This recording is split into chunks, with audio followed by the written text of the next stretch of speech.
Di video kali ini saya akan membahas tentang 7 unsur penting untuk membuat tokomu laris. Assalamualaikum warahmatullahi wabarakatuh. Kembali jumpa dengan saya di channel Belajar Bisnis Retail. Kamu penjual atau pedagang baru sekarang lagi belajar membuka toko kelontong atau toko sembako, tidak salah kalau subscribe channel ini. Karena channel ini membahas banyak sekali tentang toko kelontong dan toko sembako. Maka jangan lupa subscribe dan nyalakan tombol loncengnya agar tidak ketinggalan video-video yang selalu saya upload di setiap minggu di channel ini. Oke, semua yang buka toko kelontong atau toko sembako itu pastinya menginginkan tokonya laris.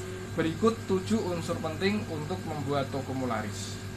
Unsur yang pertama itu lokasi toko. Nah, jangan sepelekan unsur ini karena ini merupakan unsur penting pertama saat kalian baru buka toko kelontong ataupun toko sembako di suatu daerah. Kalian harus buka toko di lokasi yang strategis. Bagaimana cara mencari lokasi yang strategis? Silahkan simak video saya di pojok kiri atas. Itu sudah saya bahas komplit tentang bagaimana mencari lokasi toko yang strategis. Silahkan disimak. Kemudian yang kedua, produk dengan permintaan yang tinggi. Nah, kalau kalian membuka toko kelontong, maka pastikan produk yang kalian siapkan, produk yang kalian jual, produk yang kalian sajikan kepada pelanggan atau kepada calon pelanggan itu merupakan produk-produk yang sangat dibutuhkan oleh para pelanggan ataupun masyarakat di lingkungan tempat toko kalian berada. Kalian jangan menjual produk yang kurang dibutuhkan oleh masyarakat atau oleh pelanggan kalian. Kalian harus bisa memastikan barang yang kalian jual sangatlah dibutuhkan, dari jenis barangnya sampai dengan merek dan spesifikasi barang yang kalian jual. Contoh sederhana saja, pasta gigi ya. Saat saya jual pasta gigi, itu sudah pasti barang atau jenis barang yang sangat dibutuhkan oleh masyarakat. Tapi kalau saya sampai salah memilih merek dan memilih ukurannya, tetap nggak ada yang beli. Karena apa? Kok nggak ada yang beli padahal toko kalian itu satu-satunya di daerah tersebut?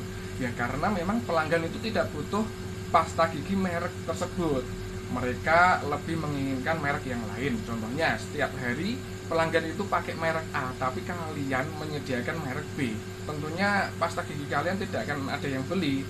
Walaupun toko kalian itu satu-satunya, pasti pelanggan kalian atau orang atau masyarakat di sekitar situ akan beli di tempat yang lebih jauh untuk mendapatkan produk sesuai dengan keinginan mereka.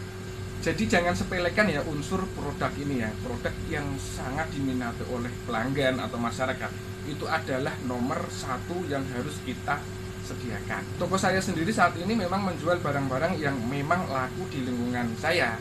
Dari jenis barangnya, dari mereknya, sampai spesifikasi ukuran barang yang kami jual saat ini sudah kami sesuaikan dengan permintaan pelanggan. Ada barang sembako, minuman, rokok, kemudian ada pembalut wanita, popok bayi, kopi, susu, ATK, perlengkapan listrik, dan lain sebagainya yang saat ini kami jual merupakan merek-merek pilihan yang tentunya memiliki permintaan tinggi di lingkungan kami. Karena itu semua memang bisa kita dapatkan lewat proses ya, by proses. Jadi mungkin dulu awalnya saya juga melakukan kesalahan menyediakan barang-barang yang memang belum dibutuhkan oleh masyarakat. Tapi karena kita sudah berproses beberapa tahun, akhirnya kita juga bisa berpikir, kita bisa memilih produk mana yang memang sangat dibutuhkan oleh masyarakat sekitar. Nah, agar dagangan kita laris, unsur 1 ini jangan dilupakan, yaitu pilih produk dengan permintaan yang tinggi. Kemudian unsur yang ketiga adalah database pelanggan. Nah, kalian baru buka toko kelontong, pastinya belum memiliki pelanggan tetap. Maka dari itu, yang harus kalian lakukan adalah membuat database pelanggan. Setiap orang yang datang ke toko kalian, catat namanya dan tanya produk apa saja yang mereka butuhkan.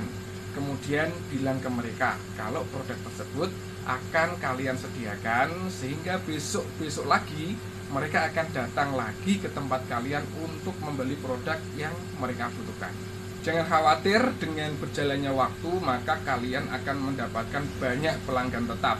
Kalau kalian sudah memiliki pelanggan tetap, maka jagalah mereka dengan baik, dengan cara bersikap baik, kemudian dengarkan saran dan kritik mereka, dengarkan keluhan mereka. Pokoknya pelayanan prima harus kalian berikan ke pelanggan agar mereka loyal terhadap toko kalian. Karena apa? Toko, usaha, dagangan apapun itu bisa berjalan bertahun-tahun itu karena memiliki pelanggan tetap. Perhatikan itu. Buktinya apa? Kalau omset kalian sudah stabil setiap bulannya, itu menandakan kalian kalau sudah memiliki pelanggan tetap. Jaga itu, jaga omset itu. Bagaimana cara menjaga omset? Maka kalian harus menjaga pelanggan kalian dengan cara memberikan pelayanan prima kepada pelanggan kalian. Unsur yang keempat yang harus kalian perhatikan yaitu pengelolaan keuangan yang baik. Nah, jadi jangan sampai nih dagangan kalian sudah laris, pelanggan kalian sudah banyak, tapi pengelolaan keuangan di toko kalian itu morat-marit tidak teratur. Antara uang dagangan dengan uang pribadi dijadikan satu. Kalian juga tidak tahu berapa keuntungan yang kalian dapat dalam seharinya, dalam per bulannya, bahkan dalam per tahun kalian tidak tahu. Sehingga uang modal dagangan kalian tidak terkontrol. Akhirnya uang modal tergerus untuk keperluan pribadi. Maka apa yang terjadi? Daganganmu laris, tapi tidak ada modal lagi untuk pulakan. Lama-kelamaan ya pastinya akan gulung tikar. Maka dari itu pastikan keuangan toko kalian itu teratur. Profit yang kalian ambil itu tertarget dan tidak menggerus uang modal yang kalian punya. Bagaimana caranya? Silakan saksikan video saya di pojok kiri atas. Sekali lagi, unsur ketiga ini jangan dianggap remeh. Itu pengelolaan keuangan yang baik. Kemudian yang kelima, sarana promosi dan penjualan online. Sarana promosi dan penjualan online ini bisa melalui media sosial, papan pengumuman yang kita letakkan di depan toko, dan sarana promosi lainnya.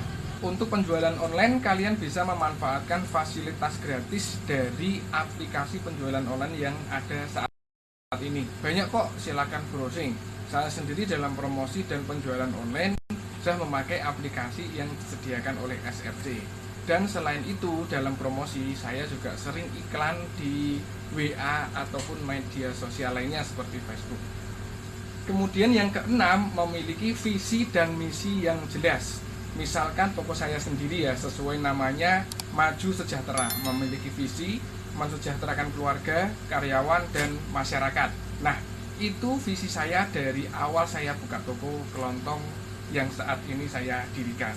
Kemudian misi saya apa saja? Yang pertama, menjual produk sesuai dengan permintaan pelanggan. Kemudian misi yang kedua, membuat sebuah manajemen toko yang baik, dari manajemen operasional, manajemen keuangan, manajemen sumber daya manusia, dan lain sebagainya saya pikirkan matang-matang agar kelangsungan operasional toko, agar kelangsungan toko saya ini bisa berjalan sesuai dengan harapan. Kemudian misi yang ketiga, menciptakan lapangan pekerjaan. Nah, di samping memberi pekerjaan kepada masyarakat sekitar untuk menjadi karyawan toko, toko saya juga membuka peluang bagi masyarakat yang mau menitipkan produk UMKM-nya ke toko saya.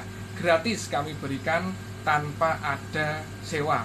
Kemudian misi yang keempat, bekerja sama dengan pihak lainnya dalam berbisnis. Nah, bisa dengan toko grosir, kerjasama dengan distributor, kerjasama dengan toko kelontong lain, bahkan dengan komunitas ya, bekerjasama dengan SRC.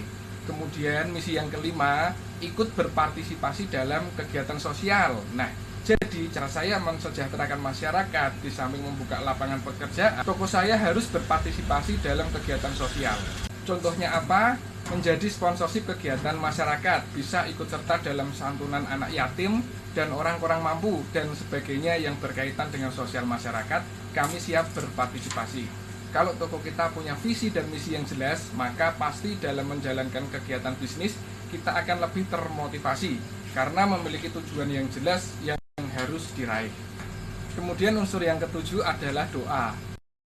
Berdoa kepada Allah agar toko kalian yang baru buka itu bisa sukses. Doa ini tidak hanya dari kalian. Kalau saat ini kalian buka toko kelontong, maka mintalah doa restu ya kepada kedua orang tua kalian. Yang sudah menikah, minta doa restu kepada pasangan dan mertua kalian. Klopkan dulu jaringan lingkaran terdalam yang ada di keluarga kalian. Walaupun awalnya mungkin ada yang tidak setuju, tapi kalau beri doa restu, insya Allah akan lebih berkah dan akan lebih mudah dalam menjalankan bisnis.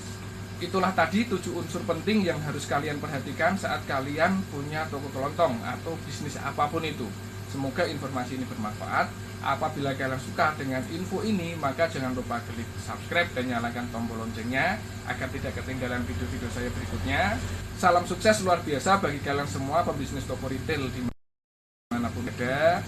Sampai jumpa di video berikutnya. Wassalamualaikum warahmatullahi wabarakatuh.